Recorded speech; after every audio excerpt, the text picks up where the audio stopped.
Packers fans, stay up to date on all of your Packers news this season via our newsletter. You can sign up for the PackersNews.com and more Journal Sentinel newsletters by clicking on the link in the brief field of this video.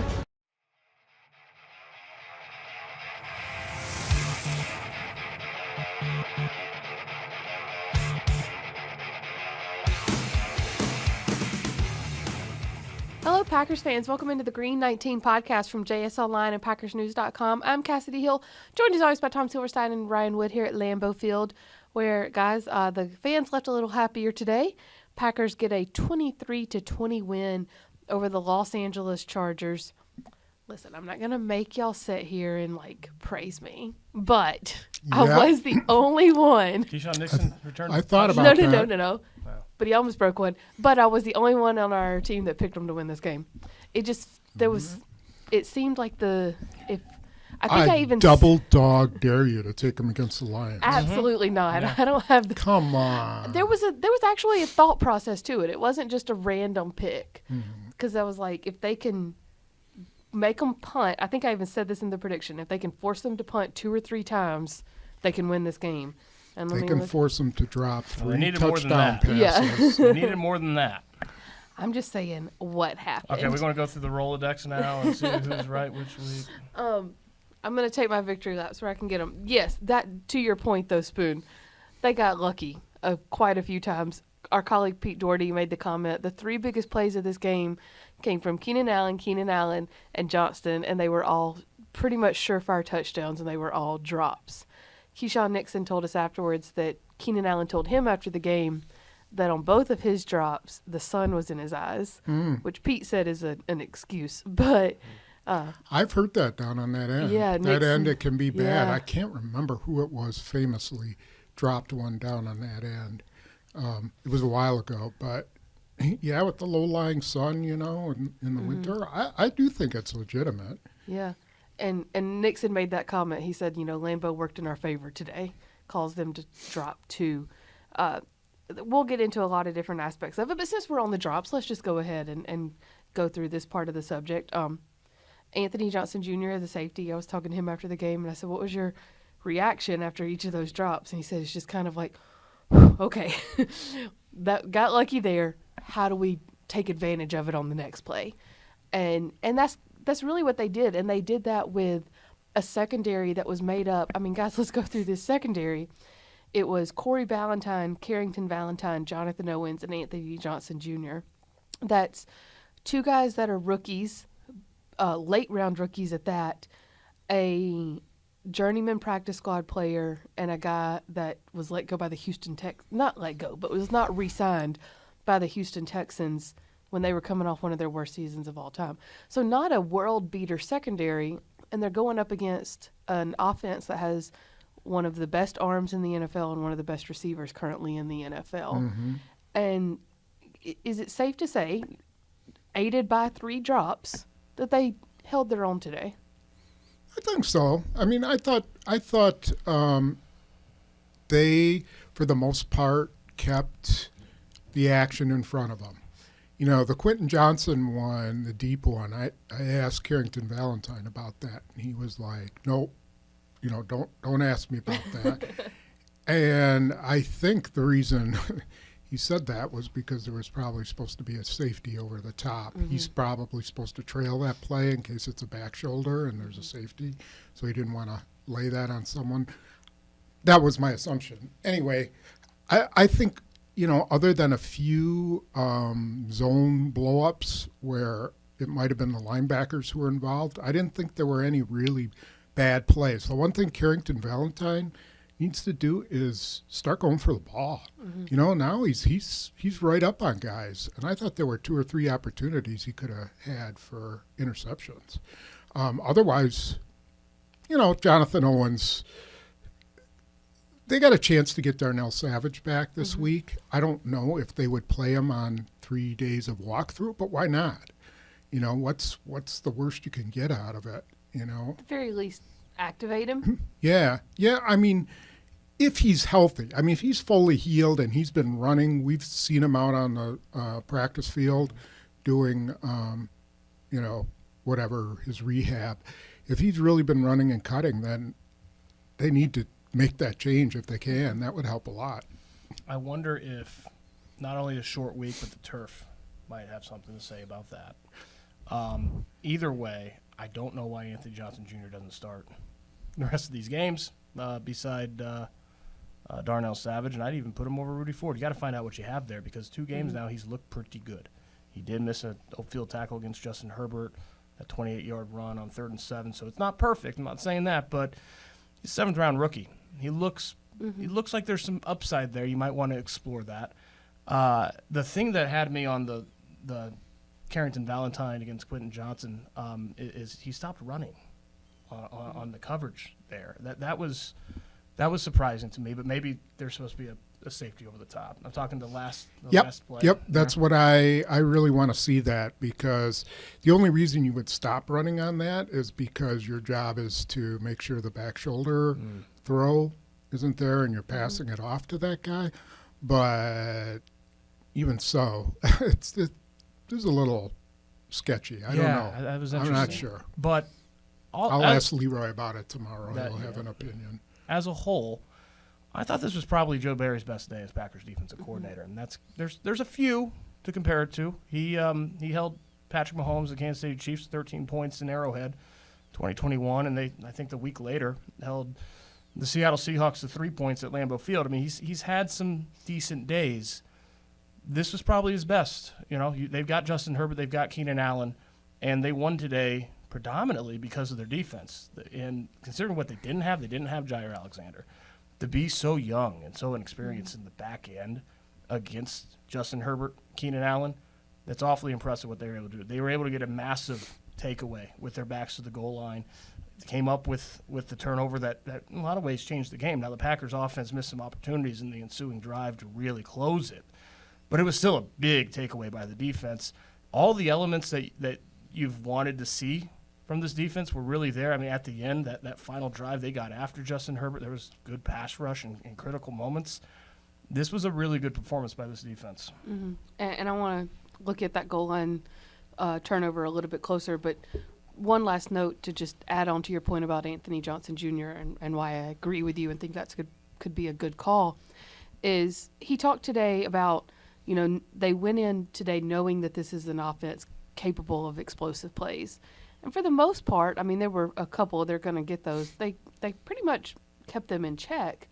And he made the comment, he said, we just had to keep everything in front of us and keep the top on.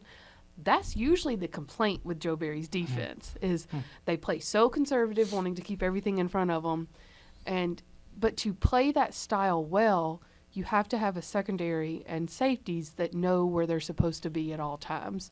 And it seems like since Anthony Johnson Jr. has been in there, he knows where he's supposed to be at all times. Well, and with that said, Matt LaFleur gave Joe Barry a lot of credit for going single high safety and being aggressive at the end. He said a lot of guys would not have done that against that quarterback in that situation, but it was just the reality of who they're playing. And if you get softness in your coverage, which you do with 2 high safeties, Justin Herbert's going to find it. So when he needed to, Joe Barry did get aggressive, and that's something we haven't seen a whole lot from him. Speaking of that, and I want y'all's opinion on if the timing of this was the right call. Justin Herbert made the comment after the game that, he was able to get free on some scrambles at times because they didn't have anybody on the quarterback. And he said, then they shut that down. I asked Quay Walker, were you his spy? And he said, yes, we made that decision halfway through the 4th quarter. And they put Quay Walker on Herbert the rest of the game. It's easy to sit here when it works in hindsight and go, why didn't they make that decision sooner? Spoon, why do you not make that decision sooner? Well, so what they did in the second half, which I thought was a pretty smart move, and I've sort of been in favor of it previously, was they started bringing Quay Walker down as a 5th guy in the front. So he kind of lined up as the outside linebacker, and then they'd put Lucas Van Ness would put his hand down, or whoever was next to him. And it sort of gave them a little bit more pass rush and sort of took the edge away from Eckler. And I thought that was a good adjustment. then, with Herbert, they were close to being around him, and he was hurting them. But I didn't think that was the difference in the game. I still thought that they were playing well enough that they didn't have to make a big adjustment. But at the end, that adjustment really paid off, because there was that one play where Herbert was getting out of the pocket, and then Quay Walker just ran to the outside and forced him inside. And I think he just threw the ball on the ground or something like that. If Quay Walker doesn't get over there, he's running for 20, 25 yards down the right sideline. So that was a really good adjustment. And I thought it was a good adjustment to bring Quay Walker over to the edge, too. Ryan, as you mentioned, the turnover down in the red zone. Chargers came into today as one of the best red zone teams in the league. And they were able to the Packers were able to get that turnover in the red zone. As you said, the offense didn't do much with it the next drive, but it kept the Chargers out of the end zone. Not only out of the end zone from a touchdown, it kept them from even being able to kick a field goal. What was the score at the end? 23-20. Yep. That's a huge stop right there to get that turnover. Kenny Clark said that as soon as he saw Eckler slip, he knew he could go for the turnover, and that they had been purposely working all week on punching out the ball more. I don't know if that's true. He might have just said it because it worked. It helps after it works, right? It helps after it works. Is that the sort of play that this defense has been looking for all season? You know what the best part of that play was? The two guys involved were Kenny Clark and Rashawn Gary. Right. Your two stalwarts, your two leaders, especially without Jair Alexander at the back end, the two guys that need to make a play when you got to make a play are the guys that made the play. Right. That hasn't been there all the time this season, and it's something that's got to continue.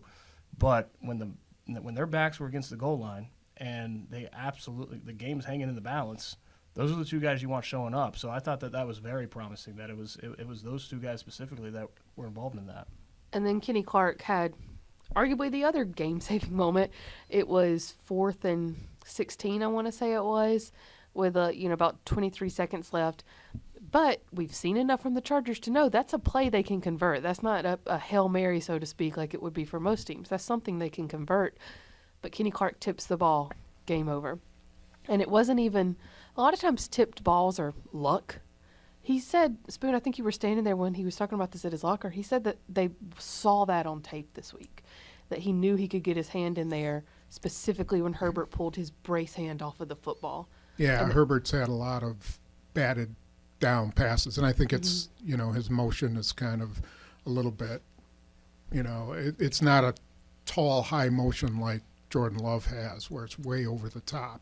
He's a little bit, not sidearm, I don't know how to, down by the ear. 3/4. Yeah, and so they've kind of saw that. Is that the same issue they had to beat out of Rodgers when he first got here? It was more carriage. It wasn't really the release, but he had this. Jeff Tedford had this funky thing where they wanted you to hold it on the table like 1950s. That. And it looked weird. It looked really weird. So no, it was a little different than that. Okay. But Kenny Clark should mess up his shoulder more often, because his last two games have been really good.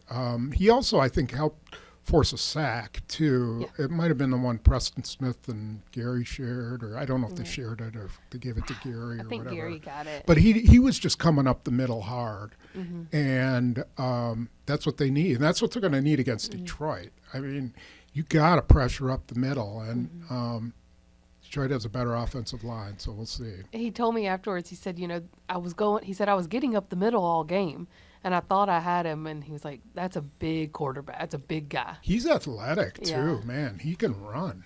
Yeah. He juked Quay Walker in the open field, too. I asked Kenny, too. I was like, can you see it on tape but not really understand it till he hits you? And he's like, yeah, you got to hit him a couple of times to really feel how big he is. Yeah. So, last note on the defense before we move on, Ryan, I'm going to toss this to you.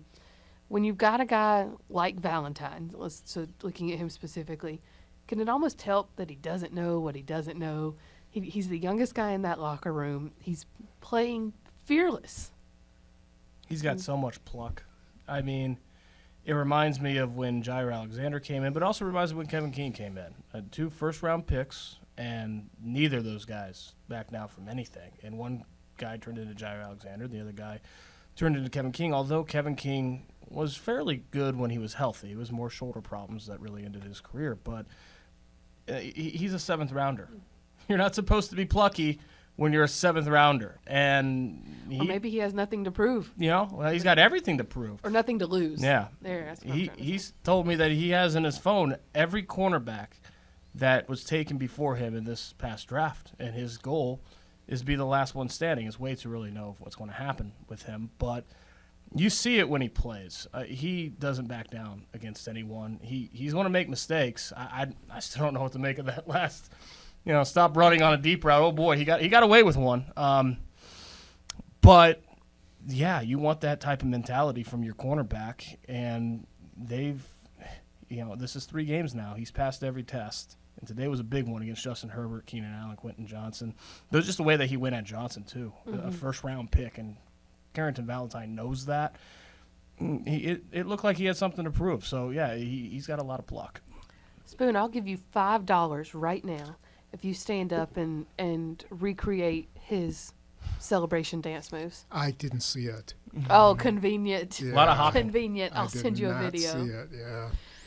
Let's talk about the offense. And actually, I'm remiss that I did not open with this, so apologies. I was just so excited to take my victory lap that I didn't think to open with this. Pride cometh before the downfall, Exactly, Kassidy. right? Aaron Jones told us afterwards that he knows that it's not an ACL injury. That's got to be huge news if you're the Packers. Of course, he'll have an MRI on Monday. It could still be an MCL, which Pete pointed out to me would make his 3rd, 4th, something like that. 4th, I think.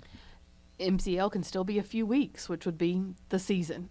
And then they've got a decision to make on him probably after this season too.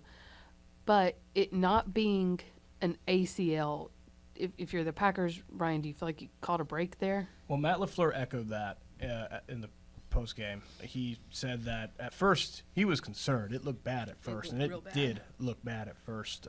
He needed help off the field, straight into the medical tent, and then carted to the locker room. That's a sign of a significant injury.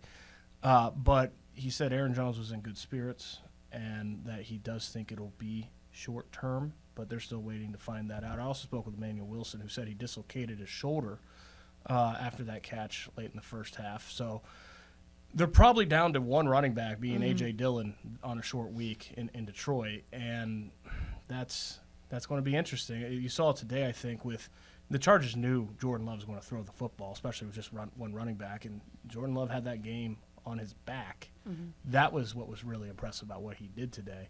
But yeah, they're going to need a running game, and it's not ideal. I will say A.J. Dillon's playing better than he did a month ago, and I know that the rushing stats today don't show that, but catching all 4 of his targets for 32 yards, one of them a 20-yarder, he's making plays with the football in his hand, especially in the open field. He's not a star. He's not going to be an Aaron Jones, but he's contributing to the offense, and that's what you need from A.J. Dillon, especially when he's the lone running back left. Spoon, we saw them work around only having one running back for the second half because, as you said, Emanuel Wilson went out. I think it was 3 or 4 plays after Jones, not too much later. Same drive. You've got a very short week against a very good defense. Do you take the risk of just elevating somebody from the practice squad, or do you, if you're Brian Gutekunst, do you have time to sort of scour other teams' practice squads? We also saw them work around it not only with A.J. Dillon, but using Jayden Reed out of the backfield a lot more. So that's but not really as a running back, just Right. to sort of Just to draw get some movement. attention away from, and make them kind of defend like it was a running play. Right. They got to make a call to Patrick Taylor and find out if he wants to come back. He's on New England's practice squad. They could make a call to Tyler Goodson. He's on Indianapolis's practice squad. I'm sure they will take a look. Now, Patrick Taylor, to me, seemed like he was kind of fed up with getting dinked around by the Packers. So that'll be interesting to see. But he would be my first call because he knows all the protections. He's a good special teams player. He's a good blocker. You don't need a guy who's going to run for a ton of yards, but you kind of would like a nice physical guy to run against the Lions too. You know, you don't want some, 160-pound guy. So I don't know. And there may be someone else on a practice squad they like.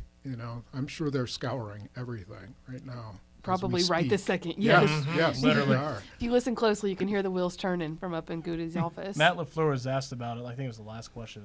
And he's like, so they started game planning for the Lions Friday, which is not uncommon on a short week.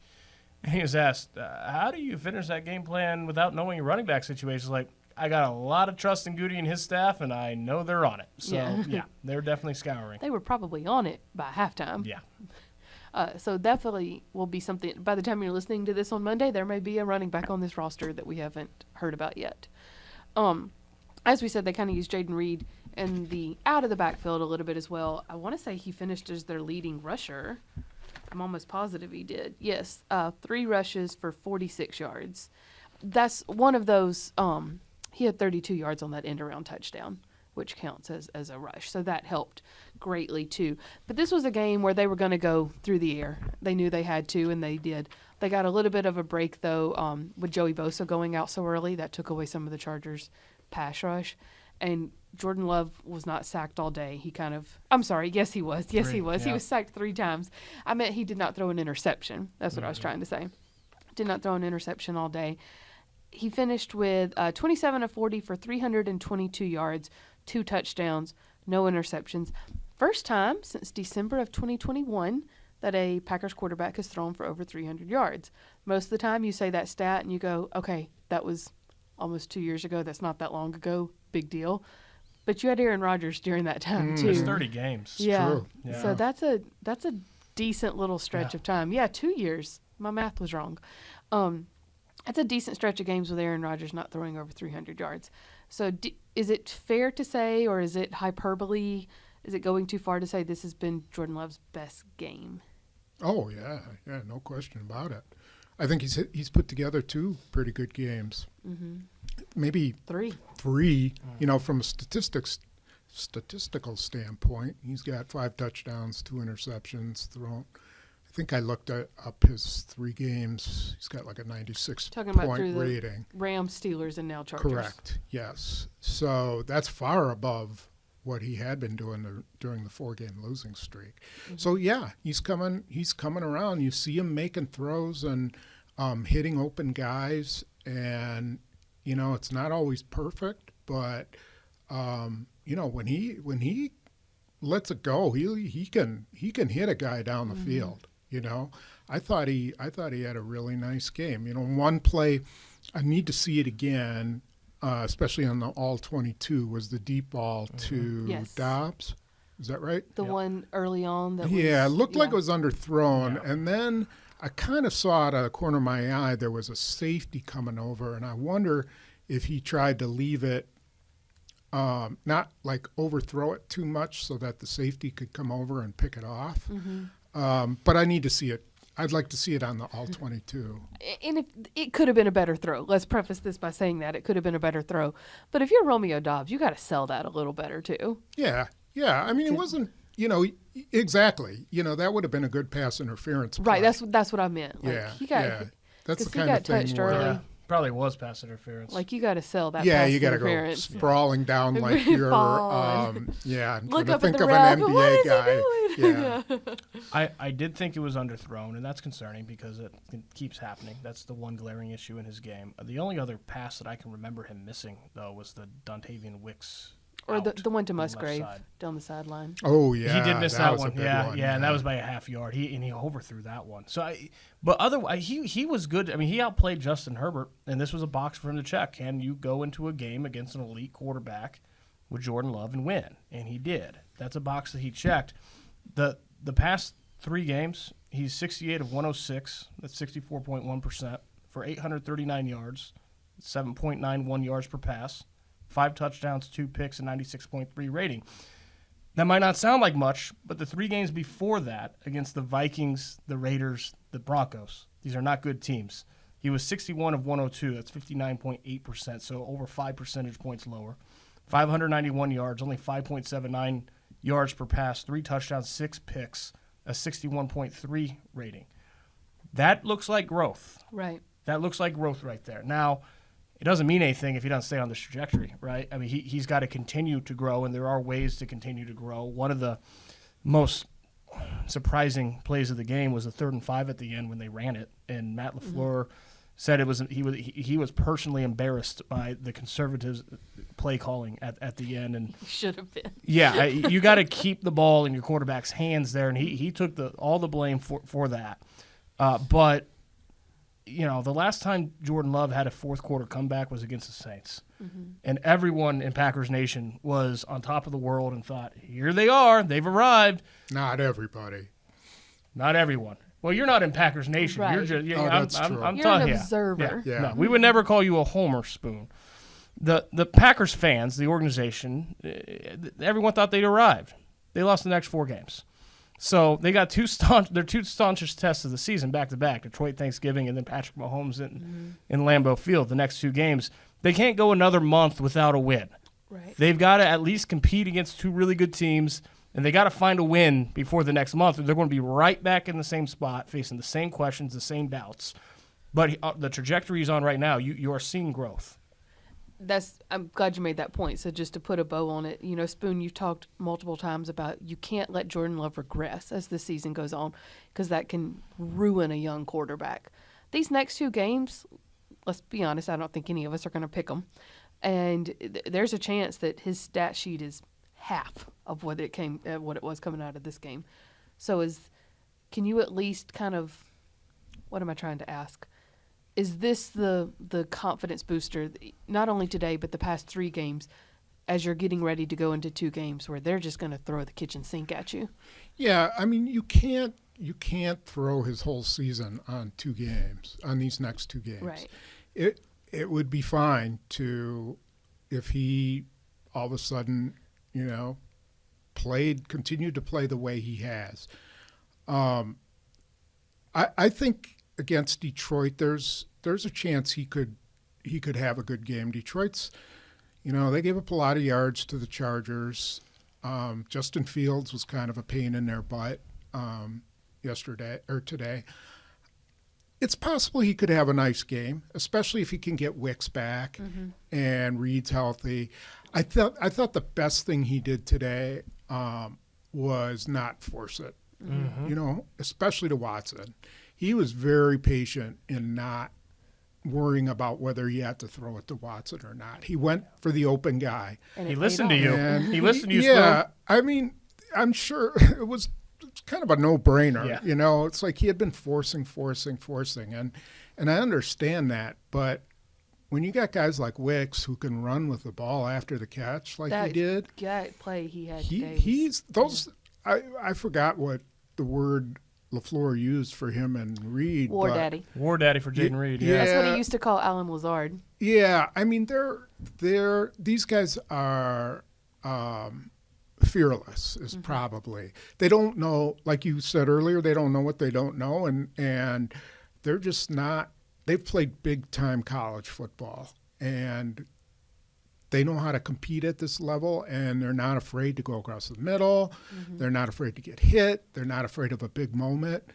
They drop balls once in a while, but man, you got to like what you've seen of those 2 guys so far. Another point I wanted to make is this last 3-game stretch where he's shown growth. Matt LaFleur said since the beginning of the season, the quarterback, everyone's going to emphasize and focus on that position, but a lot of it's the 10 other guys around him too. It's not a coincidence that in these last 3 games we've seen Jayden Reed take a step. We've seen Dontavian Wicks, Luke Musgrave take a step. We've seen Romeo Dobbs. Tucker Kraft took a step. Tucker Kraft had a heck of a play. Touchdown should have counted. Romeo because it was Dobbs. cool. Well, yeah, if only he didn't step out of bounds at the 12. But Romeo Dobbs has caught 4 touchdowns the last 5 games. He's been consistent. He hasn't been blowing up the stat sheet, but he's getting into the end zone. He's getting help around him in a way that he didn't the 3 games before that. That's part of it, and that needs to continue as well. And they're also on the right trajectory, the supporting cast. He threw the ball to 1, 2, 3, 4, 5, 6, 7, 8, 9, 10 different people today. That's a good day at They the all office. had receptions, right? 10 Yes. different people had receptions. 3 different people had receptions. 10 different people had receptions, at least one. And you know the part where he's been patient, he still ended up averaging, I think, 8.2 yards per pass today. You know, he took the big plays when they were there, but he didn't force the big plays when they weren't. Yeah, that's true. That's big for his growth. Speaking of being patient and not trying to force it to Watson, letting it come when it could. Let's see. Watson finished with 2 receptions for 21 yards and a touchdown. That touchdown, he was wide open. The contested touchdown, he threw to Romeo Doubs. And Doubs, with his strong hands, was able to twist and come down with it. He threw the one to Watson where he was able to get off his guy, kind of use his speed and his breakaway ability. So it seemed Threw a like perfect pass to using Watson. your personnel.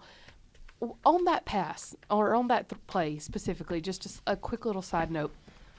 LaFleur said that was a John Dunn play, that he came up with it. And that's the second time I can remember in the past few weeks that LaFleur has given John Dunn credit for a touchdown play that worked. What was the other one? He gave credit to someone. Was it done? It was done. What was the play? I don't I remember. think it was the fake double screen and then over the middle to Musgrave. I think you're right. He said John Dunn dug it up and tweaked it for this team. Okay. That's now 2 in the past 2 wins that we've seen, and they've both worked flawlessly. Do you start giving John Dunn a little more responsibility when it comes to putting together a game plan? I Or is don't this know. just We an- don't know what's going on in behind the scenes. You know, I don't know who comes up with I just thought it was what. interesting that that's now the 2 times in 3 weeks we've heard his name. Yeah, he has mentioned it. That's true. I don't know. You know, it's hard John to Dunn say. is the tight who- ends coach for those Yeah. who don't follow as yeah. closely. It was a weird coverage. I still can't figure out who was supposed to be covering Watson on that. And whatever they saw right. So, yeah, kudos to him for coming up with that play. He used to be a quarterbacks coach at UConn. So, probably has something in his background that can kind of help him come up with these. Yeah, Or- it makes up for the tight ends not being able to block the first 8 games of the year. Yeah. It took them a while. They had to get there. Yeah. You talked to the tight ends this past week and then again today, I believe. What is it that you've kind of seen in their game progress, looking at Musgrave, at Kraft? Confidence. You know, Musgrave's had the talent. They just needed to get him the ball down the field a couple times, and now he's running routes with confidence, and you can see with direction. And I thought he, early in the season he was worried about his blocking, and his blocking wasn't very good. And Kraft, all he was doing was blocking. That's all they had him doing, and he wasn't that great at it either. And I just think, repetition, and now they're kind of figuring out, okay, how do we get Musgrave open? And they found a few ways to get him open.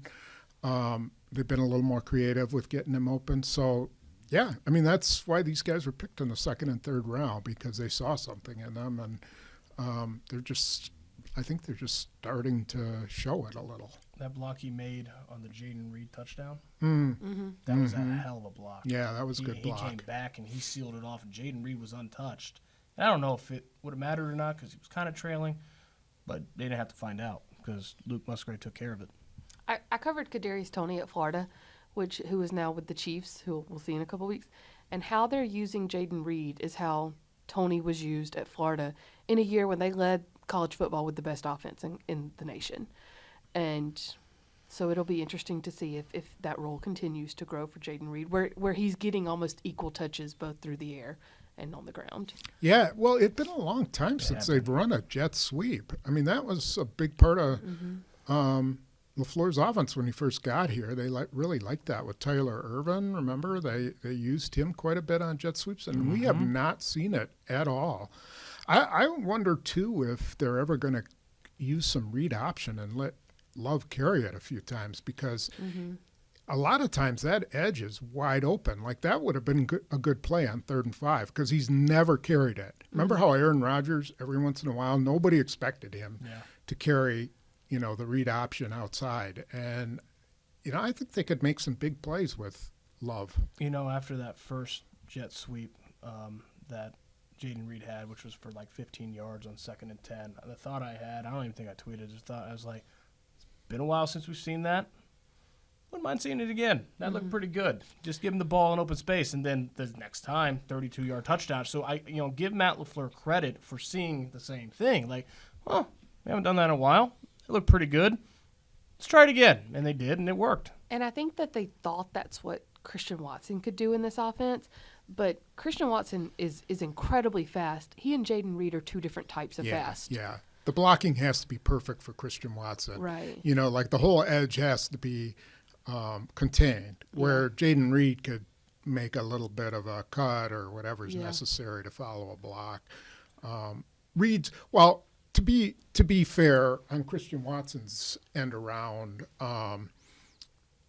Wicks missed his block, and then that just screwed up the whole thing. Yeah. So Since this is a holiday week, and we're not going to make people kind of be looking for this as they get, although maybe they want an excuse to slip away from their family and go listen to our podcast later, we're going to go ahead and preview the Lions just very quickly. This is a team, of course, that the Packers, both on the field, fans are familiar with. A team that is currently sitting at the top of the division with a pretty comfortable lead. I think they're 8-2. 8-2, yep. Got a win in the division today as well, but it was one that Chicago really made them fight for. As I was kind of walking out of the locker room, I was talking to Quay Walker about the Lions and Bears game today, and he's like, they're beatable. They're beatable.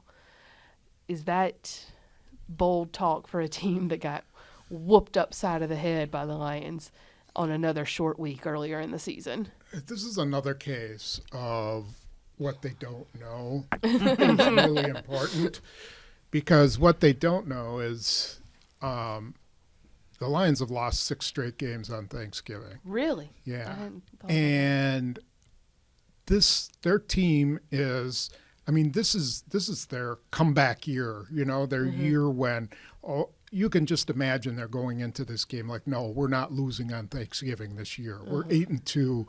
We're the best team in the NFC North. We're not losing to the stinking Packers on Thanksgiving Day. Jared Goff threw 3 interceptions in the game, and Really? the fans booed him. And that game was at home. And at home, right. So you can imagine the pressure there is on them to win Thursday. And I'm like, if you're the Packers and 27 of your guys are first or second year players, which is what they are, you're just like, go in there naively and don't worry about it.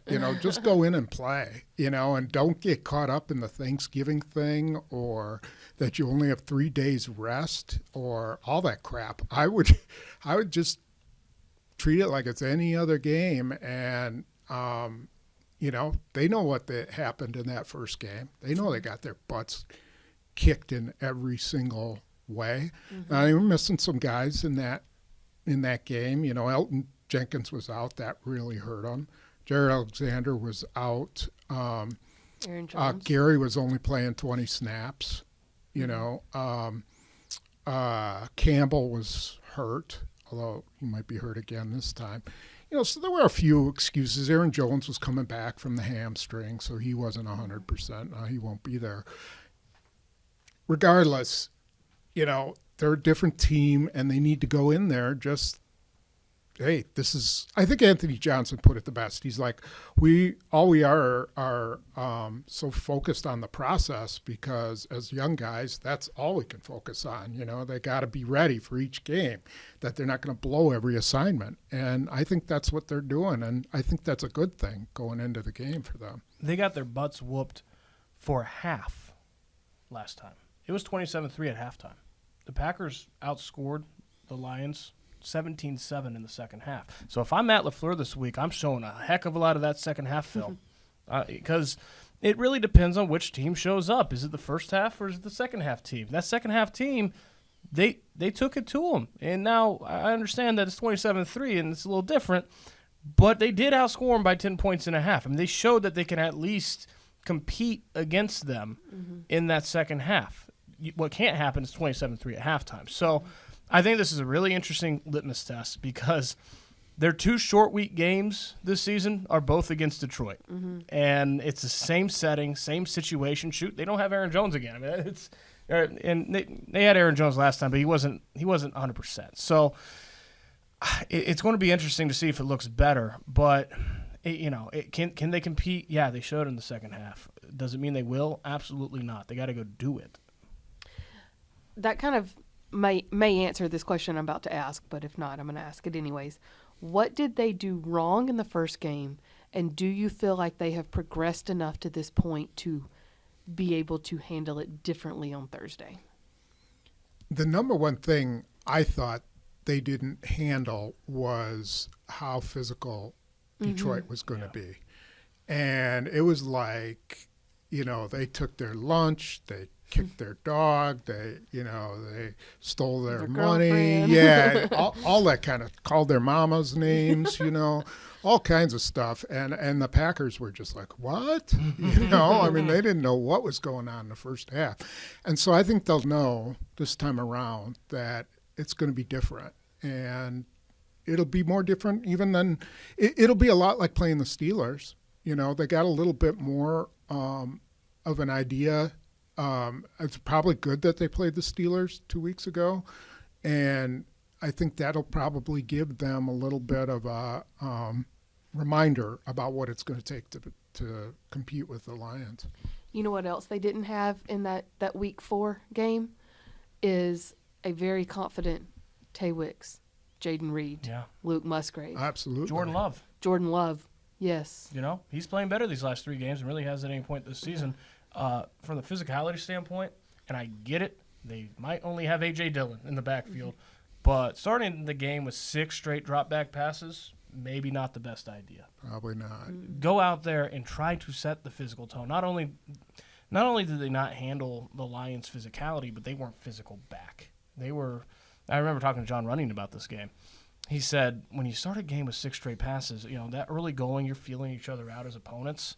And you're just you're trying to get a groove, and you're backing up every single snap. Yeah, that was a mistake. Yeah, that was a huge mistake. It set the tone of the rest of the game. So, and you're expecting Royce Newman to be able to be that guy, and that didn't happen. So I get it. Your running game is a big question mark going into Thursday, but you can't let them dictate that physicality and that tempo. Speaking of John Runyon, are we seeing him slowly lose his spot to Sean Ryan? Well, I don't know. Did anybody talk to him? Why did he go out for just one series in the middle of a series? Or I don't know if he came in. Last time it was an injury. So that's all I know. Well, that's what we were told it was. I saw him on the sideline, right? So I saw that Ryan was in, and then I'm like, oh, okay. And then they scored the touchdown on Reed's end around, and Ryan had a good block on that. And then the next thing I knew, I was looking for Runyon, and he grabbed his helmet and went out for the extra point. So Ryan was in there for a reason. Why would he go out there for the extra point? And I think what confused me, too, is like when Ryan was out there, Runyon was on the sideline, obviously not hurt, with a ball cap on, not a helmet. That's usually a sign of like you don't even know if you're going back in. Yeah. I don't know. Maybe his neck flared up. Is that possible? Or maybe. I was surprised. I thought they were going to rotate them the entire game. But it seems like every time LaFleur is asked about it, he, kind of puts it off. Maybe Ryan's pass blocking scares them. I don't know. Yeah. But they rotated Nyman and Walker, and I don't think that went very well. No. I think they got to stick with Rasheed Walker. He's inconsistent, and he got Love hit.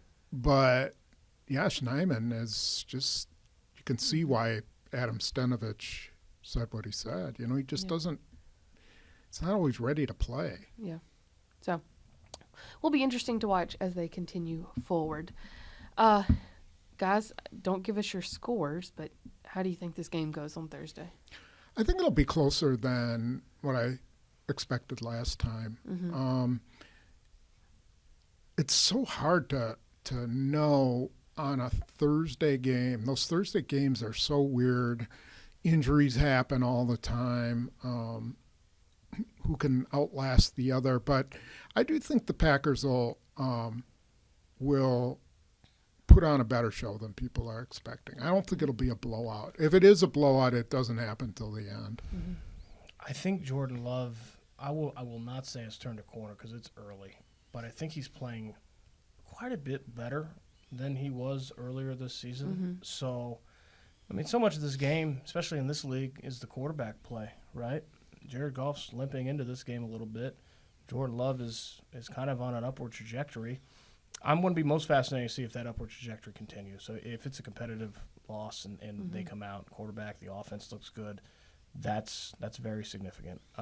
If they take a regression, that's also significant. So I think it can be more competitive, but I also don't think it will take much in that environment to let the game spiral away from them. So that's really, you can't let that happen. I mean, the Lions at home on Thanksgiving, a good Lions team, are going to get their punches in. How do you respond from getting hit in the mouth? That's going to be the question of the game. Yeah. I think it's a one-possession game. I can predict my first play. Oh, boy. What? Yeah. The spoon special. Yep, it's going to be jet sweep, Jayden Reed, and then he pulls it out and he goes deep to Christian Watson. Jet sweep and then pulls it out on the second play, or No, on jet that play, sweep? it's a fake jet sweep. Fake jet sweep. And then he goes deep to Christian Watson. First Well, if play you're of the game. right, if you're right, you get the first piece I'm of pie. retiring if I'm right on that one. You get the first piece of Thanksgiving pie if you're right. Do you have a perfect? This is what we're going to end on. Build your perfect Thanksgiving plate. Oh, you're a vegetarian, so without turkey. 4 pieces of pumpkin pie with a pound of whipped cream. Okay, well, while you're in a diabetic coma, I'm going to be putting together a plate that's got turkey. I don't need a lot of turkey. I just need enough turkey to eat my stuffing and cranberry sauce with. So turkey, stuffing, cranberry sauce, probably some lima beans, macaroni and cheese. My grandma makes this thing called brown rice, which is not actually brown rice. It's dirty rice with like beef consomme and French onions. So good. You know you're not getting that at the press box, right? Not in no. Okay, not in the okay. I press just wanted box. to make sure you're doing Oh. that. And then remind me. sweet potato casserole, but not the dessert. I'm not talking sweet potato pie. I want the sweet potato casserole with the burnt marshmallows on the top as part of a side. Gotcha. I'm all about my turkey legs. That's I tend to go turkey chicken. I tend to go dark meat. I like the white meat on turkey, but there's just nothing like a turkey leg. And my family knows they preserve the turkey legs for me. So that's usually what I hit first, and then I'll fill up on niblets after that. But yeah, I'm with you on the sweet potato casserole. That's a necessity. That's a must, and then a good pecan pie after. Not a pecan pie person. Love my pecan. I might make some sweet potato casserole, put it in Tupperware, and bring it with us to Detroit. We're going to get it somehow, some way. And then we will have Jack Harlow performing at halftime. I know Spoon's really looking forward to that as well. I'm with you on We that. I have no will idea. be there at Detroit to cover the Thanksgiving Day game for you from beginning to end, and we will continue to have wrap-up coverage for you here from Green Bay of the Packers win over the Chargers. No media availability on Monday, so we'll just continue to have a little bit of wrap-up coverage from today instead. We So do have coaches on Monday. No, we don't. No, none. What day was that? Tuesday? We're going to go discuss this. In the meantime, catch everything else you need on PackersNews.com. This has been the Green 19 podcast from helps my JS Online and schedule. PackersNews.com. He's very excited right now.